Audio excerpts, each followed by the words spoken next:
ने कहा है आज कि हम 1-1.5 महीने के अंदर में हम अपने मॉडल स्कूल के सभी प्रधानाध्यापकों को, क्योंकि हमारा अभी ट्रांसफ़र चल रहा है तो कौन हेडमास्टर कहाँ रहेंगे ये मालूम नहीं है। बिहार के विकास के लिए, वो बिहार को बढ़ाने के लिए उनका जो ज्ञान है वो हमारे लिए एक बिहार के समृद्धि में काम आए। विद्यालय होगा और जहाँ क्लास 1 से लेकर के और रिसर्च तक की पढ़ाई होगी, 5 एकड़ में बनेगा। राजधानी पटना के अधिवेशन भवन में 2 दिवसीय कार्यक्रम का आयोजन किया गया था। इसमें जो है राज्य स्तरीय कार्यशाला चिंतन शिविर का जो है जिस तरह से पूरे बिहार से डीपीओ और डीओ को बुलाया गया था, इसमें जो है कैसे बिहार में गुणवत्ता शिक्षा लाए उसको लेकर के जो है लगातार पहल की जा रही है। पहले मिथिलेश तिवारी जो शिक्षा मंत्री, उनकी पूरी बयानों को सुने। देखिए, चिंतन से परिवर्तन और संकल्प से सिद्धि, ये 2 दिनों तक हम लोगों ने कई मामलों में कई विषयों पर गहन चिंतन किया है और चिंतन से परिवर्तन लाने का हमने संकल्प लिया है, जिसे आने वाले दिनों में हम सिद्धि तक पहुंचाएंगे और बिहार की शिक्षा को जन जन तक पहुंचाना है और क्वालिटी एजुकेशन के साथ पहुंचाना है। छात्र और नौजवान हमारे प्रायोरिटी में है और इसीलिए हम उन्हें वैश्विक मंच पर ले जाकर और दुनिया के सामने बिहार का की एक मजबूत तस्वीर उभरे, इसके लिए हमारा विभाग पूरी तरह से प्रतिबद्ध है और उसी को लेकर के हमने ये चिंतन शिविर आयोजित किया था। और ये हर 6 माह पे हम अपने शिक्षा विभाग के तमाम अधिकारियों को बुलाते रहेंगे, उनका फीडबैक लेते रहेंगे और उन्हें नए नए टास्क देते रहेंगे। मंत्री जी, सवाल ये है कि जो नालंदा के जो डीपीओ हैं नेहा कुमारी, उन पर भी कई जो है लोग आरोप लगा रहे हैं, वो काम नहीं सही से करते हैं। आपने देखा होगा कि इस चिंतन शिविर में किस प्रकार से स्पष्ट आदेश मेरा था और ये सभी अधिकारियों को मालूम है कि अगर थोड़ा भी नियम के विपरीत काम करेंगे तो दंडित होंगे, अच्छा काम करेंगे तो पुरस्कृत होंगे। सर, क्या जिस तरह से अधिकारियों का एक शिविर हुआ, क्या समस्त बिहार के शिक्षक का भी एक साथ हो सकता है?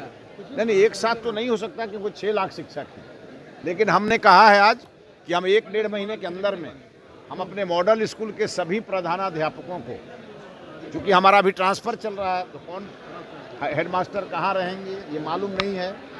एक बार जब हमारा 31 अक्टूबर को स्थानांतरण लगभग पूर्ण हो जाएगा, उसके बाद हम अपने प्रथम चरण में एचएम का करेंगे, जो हाई स्कूल के एचएम का करेंगे, फिर उसके बाद मिडिल स्कूल का करेंगे। ऐसे हमारा ये चलता रहेगा।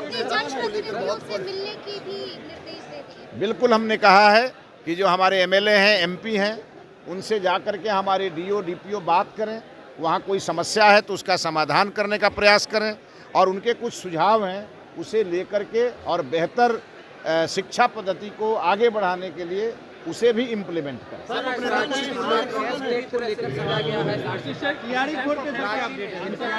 टीआरई 4 का तो अधियाचना चला गया है बीपीएससी में और बीपीएससी उसकी तैयारी कर रहा है।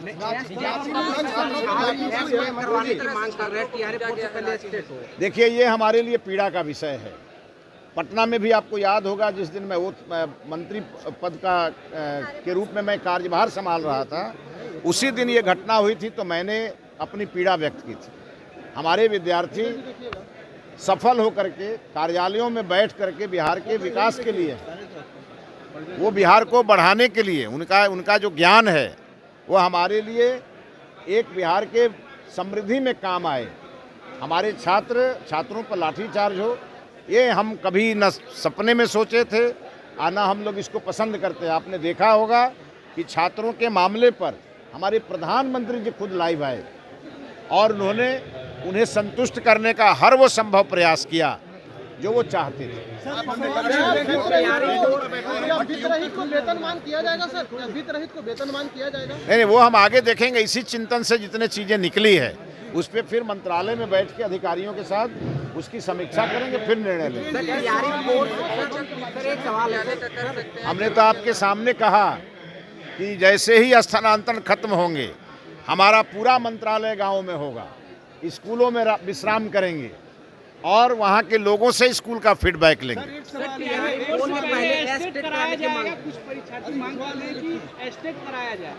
जो निर्णय होगा आपको खबर किया जाएगा। एक सवाल ये है, जैसे आपने कहा कि लगातार पेपर लीक हो रहा है, जिसको लेकर सख्त कानून बनाए गए हैं। अब बिहार लोकसेवा आयोग शेड्यूल जारी कर देगा, लेकिन परीक्षा को लेकर आपने कहा कि परीक्षा टाइट होनी चाहिए, तो क्या ये माना जाए कि शेड्यूल आ जाएगा लेकिन परीक्षा में देरी हो सकती है? नहीं, वो पूरी तैयारी करके ही करेंगे। देरी क्या होगा? जब शेड्यूल आ जाएगा तो देरी क्यों होगा? सरकार सख्त है, सरकार ने कानून, मजबूत कानून बनाया है और सरकार पूरी गंभीरता से परीक्षाओं के आयोजन करने के लिए सरकार ने दिशा निर्देश भी जारी किया है। सर, बीएससी को आप सीबीएसई से कम्पीट करने की बात कर रहे हैं, तो सीबीएसई में एआई भी लैंग्वेज पढ़ाए जाते हैं, टेक्नोलॉजी के बारे में पढ़ाए जाते हैं, डिजिटल के बारे में पढ़ाए जाते हैं, लेकिन बिहार बोर्ड में इंग्लिश तो 10th तक कंपल्सरी है। आप तो सब जानते हैं कि राष्ट्रीय शिक्षा नीति को हम बिहार में लागू कर रहे हैं और राष्ट्रीय शिक्षा नीति सबके लिए एक ही है।